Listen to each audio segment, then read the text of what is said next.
You are listening to I Am Refocused Radio with your host, Shamaya Reed. This show is designed to inspire you to live your purpose and regain your focus. And now, here's your host, Shamaya Reed. Hey, welcome to I Am Refocused Radio. Man, we are here once again, and today we have another amazing show lineup for y'all. We're going to talk to our special guest today, Miss Kelly Moser, and she is not just an experienced business strategist, she is also a resilience and leadership speaker, and she also has an amazing show, Top 2% Podcast. Man, first and foremost, I want to talk about today's topic. It's going to be how to develop a truly resilient mindset as an entrepreneur. But we first going to learn a little bit more about Kelly. I just want to say welcome to the show. How you doing? Thank you. Thank you so much for having me. I'm really grateful to be here. I'm doing great. How are you doing? Man, I'm doing awesome, man. It's the weekend, so you know what that means. It's time to have some fun. I know. Time to let the hair down. Right? Well, in my case, I'll just trim it and keep it short. So a little bit about you before we get into today's topic. Tell a little bit about your experience being a business strategist and also being a coach. Yeah, absolutely. So I came out of school, went right into the business strategy world, not working for myself, but working for top, Fortune 500 companies, working for mid-sized startups, and fell in love with strategy, fell in love with setting a goal and helping a team arrive at that goal. So by the time I left my startup career as a strategist, I was leading a big team. I had helped grow the business, I think like 5x, helped grow the business that much in a short amount of time. And I realized, I have the skills to do this on my own and bring my own spin to it, make it a little bit more holistic, make it a little bit more based in values and spirituality and a really grounded sense of who you are, and let that be the catalyst that grows your business. So I ventured out on my own, and I've been doing this for about 4 years now. And I love it. It's been a real journey. It's, entrepreneurship is not easy, and everyone says that, but until you're actually in the shoes yourself, you don't really even know what that means. I don't think I did not expect the ups and downs of this roller coaster ride. So a big part of what I now coach people on, I support other entrepreneurs, highly in demand creative people who are really doing their own thing and blazing their own trail. Those are the kinds of people I really like to coach. And the same themes come up over and over and over again. And the biggest one, I think, is the importance of building a mindset that's really resilient, because no matter what industry you're in, you're going to get knocked down. And it's going to hurt unless you have the right kind of mindset really locked in. So that's kind of the crux of what I coach people on now. And it's really fun. I'm very grateful to be able to do the work I do. And for you to be able to build a successful brand where you are solving problems, you're helping people break through their struggles that they're facing with. And that's part of the reason why they're using their expertise and your value of being able to help them navigating that entrepreneurship and business world. What's some of the core values that you implement when you're helping with your clients, as far as like the basics, the fundamentals that get the ball rolling? Yeah, that's such a great question. I think, everyone has different goals. Some people are really in the headspace of, I want to grow as fast as possible. Other people are more in the headspace of, I've grown and I'm exhausted and I don't know what to do next because I'm totally burnt out and I'm falling out of love with this thing that I used to be so passionate about. So I think it really depends on where the person is coming in from, what their entry point into the work is. But I'd say a couple things that across the board you got to have are a real sense of what your values are as a person, not just as an entrepreneur, just not just as a brand, not just as a business, but at the end of the day, when your head hits the pillow, are you happy with the way you carried yourself throughout the day? Are you happy with the way you treated people? Are you happy with the way you showed up? Were you in integrity?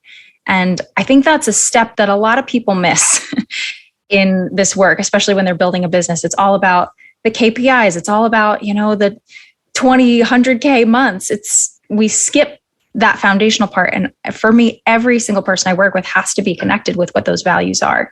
Because if you're not, you're basically just like an untethered balloon flying through space. You might be successful, but eventually that lack of fulfillment and sense of purpose will catch up with you if you're not rooted in your values. So we get to that first. We figure out, why are you doing this? And how do you want to show up in the world? What is out of alignment for you? What would it look like for you to be out of integrity? We want to make sure we understand what that looks like, because a lot of times people are operating out of alignment and out of integrity without even realizing it. That's not their fault. It's just they looked around, they saw what everyone else was doing, they tried to mimic it, copy it. I see a lot of people who are unhappy because they've built something that wasn't actually in alignment with their values, wasn't really in integrity for them, with their skills, with their gifts. So that's where we start first. And after that, the next thing we got to talk about is resilience, because as you're making changes, as you're growing, you are going to get the wind knocked out of you at some point. And if you don't have that resilient mindset in place, you're going to make that experience extremely personal. You're going to take that very personally. It's going to mean something about your self-worth. And that's the last thing we want. That is like raising the glass of poison to your lips as an entrepreneur. So those are the two things that I would really say are the most fundamental when I start working with someone. We've got to start there. And that's a good segue to when it comes to someone leading, because that's a crucial point for anyone in any kind of who has any kind of influence. Mm-hmm. What was some of the characteristics of a good leader that is effective in where they are? That's a great question. Resilience, for sure. Something that I've had to grow into a lot as a leader myself is I have people pleasing tendencies. A lot of people do, especially the women I work with, a lot of people pleasers. And for a long time, for a lot of us, achievement is very closely connected with people pleasing. There was a parent we wanted to please through achievement. There were teachers we wanted to please through achievement. It's become this thing that gets us a lot of praise. And so we feel very comfortable operating in that space of hyper independence, overachieving, giving too much without making sure our boundaries are locked in. So that's something that a lot of people need to be coached out of, is this really deep interconnection between achievement and worth. So someone who's able to kind of dismantle that within themselves makes a great leader, because you're not going to be liked all the time. If people pleasing is your top priority, if you're leading a team or you're leading a brand, you're just not always going to get that. And if your self-worth is too closely tied to your ability to please others, that's also a red flag for a leader. We want to make sure that you have a really healthy sense of what you need to do, and an understanding that might not always make you the most liked. But if you can stay in that integrity, if you can come back to your values, you're good. Even if people don't like you, that's okay. What we want to avoid is operating from a place where you're out of alignment and people don't like you, because then it means you're probably doing something that's just not in alignment with your values. So being able to kind of coach yourself through that is really important. And then I think just the ability to self-lead. I think there's a lot of people that look around for answers. And a big part of the work that I do with people is getting them to look inside for the answers, right? That's huge, because there's nobody else out there exactly like you. Nobody else understands the vision that you have for what you're building. Nobody else has the exact same skill set, the exact same lived experience.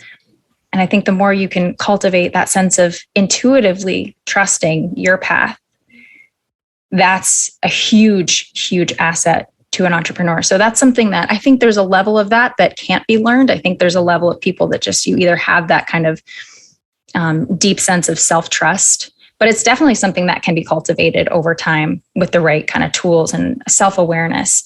Another part of my background is I'm a meditation teacher. Meditation completely changed my life, saved my life, made my life 1,000 times more fulfilling and richer. It gave me some sense of inner peace, because I didn't have a sense of inner peace my entire life until I was in my early to mid 20s. And it's just such that skill, bringing a lot of that self-awareness into my practice as I'm helping people learn, how to navigate their own path. Self-awareness is huge. Once again, listen to Refocus Radio, talking to our guest, Kelly Moser. And one thing that stuck out, I want to jump back on, is when you mentioned self-leadership, like, I heard also like self responsibility, self accountability. Like, it's like checking your progress, but also like, what am I doing? Mm-hmm. At the end of the day, what am I actually doing? Because you can listen to great minds like Gary Vee, Grant Cardone, like all these different people who are actually, successful in doing things that you can strive for. But you as an individual, it does you no good if you listen to people like that, but you're not actually keeping yourself accountable with your checkpoints. Mm-hmm. Absolutely. I don't think anyone really has the perfect blueprint of what you're doing except you. I think that's like a divinely whispered assignment. And if we're looking around too much, we end up it's just human nature. We just copy what other people are doing. And it ends up really hurting us a lot of the time if we lose that sense of, that navigation system coming from within. And that's good stuff, man. And when it comes to developing that mindset, when you're working with a client, an individual, what has been the pattern, if there is or has ever been one, where you see where they struggle the most when trying to stay consistent with the new ideas, the new habits that they're trying to form? I think it becomes really obvious because that person complains about those things. It's the things that feel the least comfortable. It's the things that feel like they're not working. I'm just going to think of an example. So I was chatting with a client, coaching a client a couple of weeks ago, and she's developing a new service for the world that she really wants to bring out into her market. And she had in her mind that this was for a very specific kind of person, a very specific population. And it's not the population that she has built an incredible network in. She's got basically a decade of experience and connections in the health and fitness space. She's huge in the health and fitness space. But this, for some reason, she had this thing in her head that she wanted to bring forward and offer it to a totally different population of people.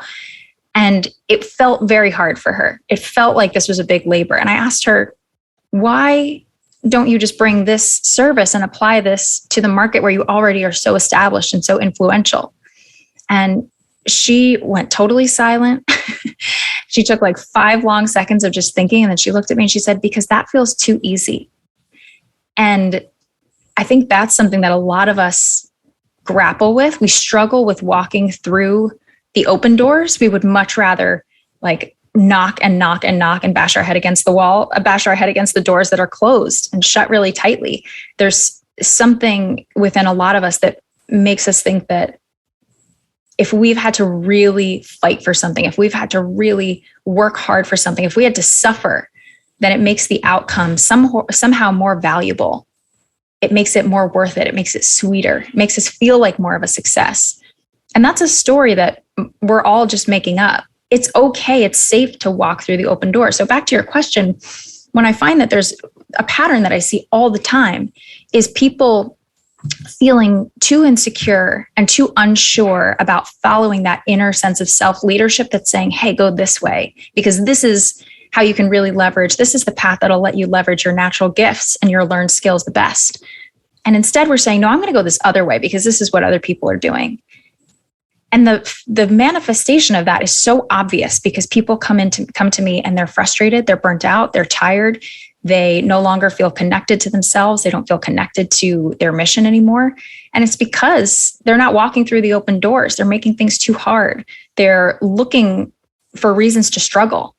And I know for a lot of us who've been through, significant hardship in life, or where we had to overcome challenges to survive, that's just the programming that we run on. In order to survive, I have to suffer. I have to work 10 times harder than everyone else. And that's very real for a lot of us in many situations. But when it comes to something like your business that you started and you get to choose how it looks and what you spend your time on, that doesn't have to be the story. So there's a lot of deconditioning, deprogramming, and reprogramming that has to happen there that says, you know what? It can be easier. Walk through the open door. I guarantee there's an open door right now. There's some low-hanging fruit that you're just ignoring because it feels too easy. And when a individual is developing that strategy and that mindset to not just stay resilient, but also kind of what you're saying just before, you're not purposely making things harder than what they really need to be. Because when you're building a brand, you mentioned values. Like, sounds like that's a really core for your approach when you're dealing with clients. You're trying to search for that value, that main thing that they can tap into, and it doesn't even feel like work, because when you have that core identity, who you are, it's natural, it flows. It doesn't have to be Michael Jordan doesn't have to be inspired to play basketball. Like he just, it flows. It's naturally there. When you're helping that person develop that mindset, why do we, well, better thing to ask is, what's some of the reasons that could be possible why we always compare our business, our brand to our competitors, and we worry about them and what they are doing versus just tap into the core of who we are with our business, our brand? That's such a good question. It's fear. It's fear that we are the only ones who don't have it figured out and everyone else has it figured out and we don't. And just from a psychological, neurological perspective, our brains are hardwired to keep us on the path, keep us abiding by the status quo, because there's proof that that's safe. We like evidence. Our brain likes evidence. So if we're looking around at the results that other people are creating, and there's a result there that we are interested in creating for ourselves, our brain's going to say, okay, the natural pathway to that result is this path that this person is taking. When in reality, there are infinite ways to get there. There are infinite ways to create that result. And if that pathway doesn't leverage your unique skills, your values, your natural gifts, your lived experience, that way is not going to be easier for you. It's going to be harder. It's going to be harder for you than it was for that person who probably created that success, because that pathway did let them leverage their natural gifts and their skills. So I think it's a very natural thing that our brains do. We want to follow the safest path. Our brain's job is to keep us alive. And by, looking around at what other people are doing, there's evidence there that this is a survivable path. It might not be the easiest path for me, but it's a path where I probably won't die. And that's literally the way our brain functions. So I think it's very natural. And it just comes from fear. I don't know anything other than the path that I see that's spelled out, laid out before me is an unknown. And the unknown is really scary. But what I really try to encourage people to do is embrace the unknown and say, yeah, maybe there's not a blueprint here. Maybe there's not a ton of precedent for doing it this way. And maybe everyone else who's, my competitors, the other people in my niche are doing it this other way. That doesn't necessarily mean that my way is wrong. It just means that my skills might be more conducive to me taking this path, where all those other people might be living totally in alignment with their skills and values on the path that they chose. But it's okay if that's not for me. It's okay if I try something different. Experimentation is probably the next huge value that I try to impart with my clients, is that if you treat your business like an experiment, a science experiment, instead of a soap opera, you're going to see better results, because the time it takes between when you get the crap kicked out of you and the next time you stand up and try again is going to get smaller and smaller and smaller. When you treat your business like a soap opera, you're down and out for sometimes days or weeks or months at a time when something goes wrong, because you make it about you. And a scientist doesn't walk into an experiment with any attachment to the outcome. They just walk in saying, this is valuable for me to experience, whether it turns out to be a success or not. And I think there's so much value in even the experiences that don't work out. Yeah, I have a funny joke with that, because it's like if someone were to eat, name a fast food, this picture is your favorite food to go to. The chef or the person cooking, right? They're not tasting your food for you and say, oh man, that was amazing. It's usually the other side. They will let you know the feedback. And what I'm trying to get to at that point is, is it possible that we are trying to experience our brand more so than the people we're trying to market to? Absolutely. Absolutely. I think what you're saying makes so much sense. And one of the things about the way our brains work is that we love little dopamine kicks that make us feel worthy and valuable.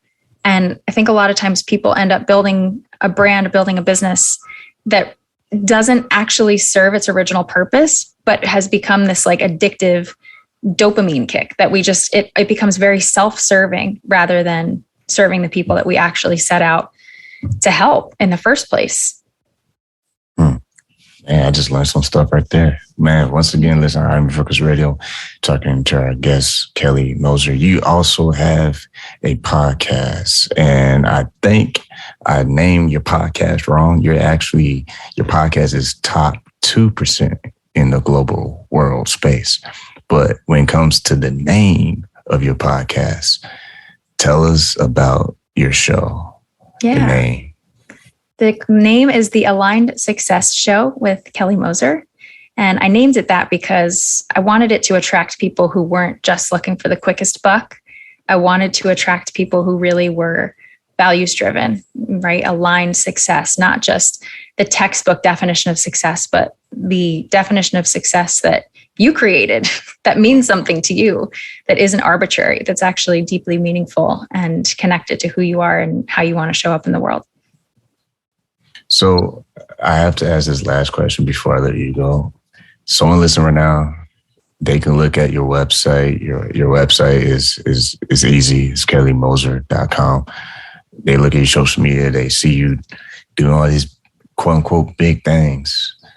But what was one or a couple of things that you personally had to overcome before you start seeing yourself and your brand grow? So many things. I think crippling self-doubt, wondering, am I on the right path? Wondering, does anybody care about this? Is anyone going to respond to this? Am I good enough? All those things.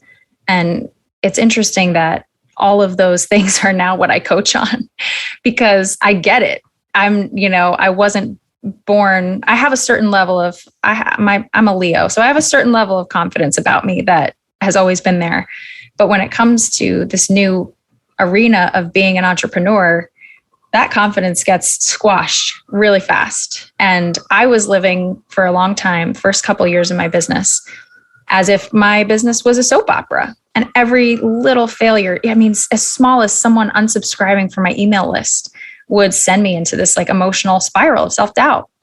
And I had to really kind of dig my way out of that and embrace. So I've been my own best client. I embraced that spirit of experimentation and resilience first. And that's really when I got over the emotionality. When I let things not be so emotional, that's when I started to be able to bounce back faster, be more nimble, be more creative, be more strategic, and be more resilient. And that's honestly when things started to take off much more, when I let it not mean anything about me and my personal value when something didn't work out.